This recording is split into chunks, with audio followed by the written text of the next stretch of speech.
Hello and welcome to this coffee talk with Coach Amber George of CoachAmberGeorge.com. Today we are going to be talking about the do's and don'ts of running a half marathon. Now I know what you're thinking.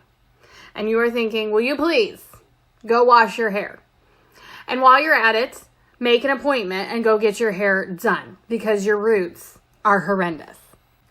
I am here to tell you that I will wash my hair this evening and I will get my hair done within the next 48 hours. Okay? So rest assured, it's normal for me to look this way. Okay? Now I know that you're not here to discuss my hair. So let's move on. Okay? So let's talk about do's and don'ts of running your first half marathon.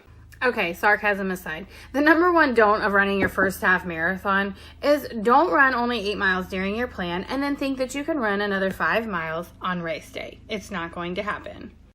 Building on that, grab a training plan that... Okay, let's try this again. Building on the fact that you're not going to run only 8 miles and then run 13.1 on race day, grab a training plan. I have instantly downloadable training plans. I'm a certified coach, but don't just download something free off of the internet because you don't know who made that training plan. You don't know if it's some weirdo that has not seen the light of day since 1999 and they decided that they're going to just put something together. You don't know.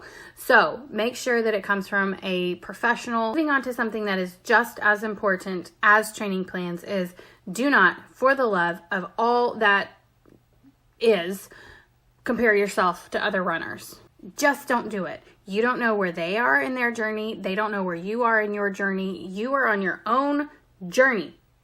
Don't compare yourself, please. It is just a game that just sets you up for all kinds of nasty thoughts in your head. Don't compare.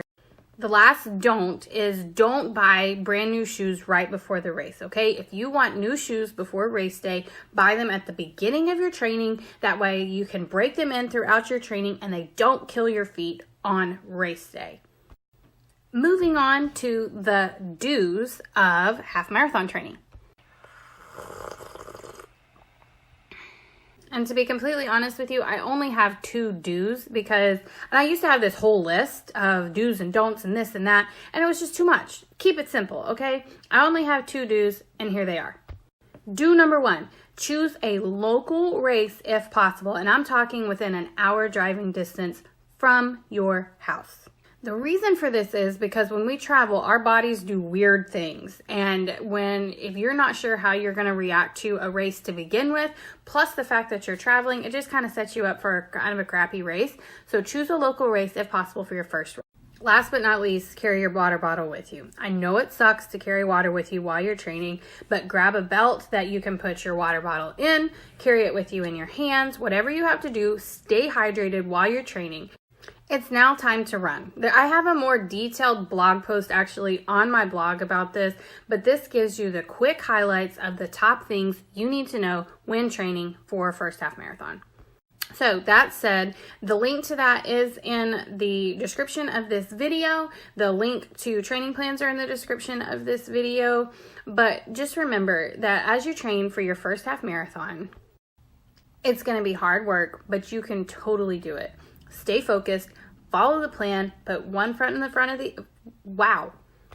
What I'm trying to say is put one foot in front of the other, figuratively and literally, and you can do this. As long as you are cleared by your doctor, girl, you get out there, you go after it. Be sure to hit like and subscribe to this channel, and if you would like to keep up with me during the week, then you can go follow me on Instagram at Coach Amber George. My name is Coach Amber George. I have enjoyed this coffee talk with you with my dirty hair, and I promise that by next week's video, I will have my hair done. So grab your coffee for next Wednesday when the next video goes live.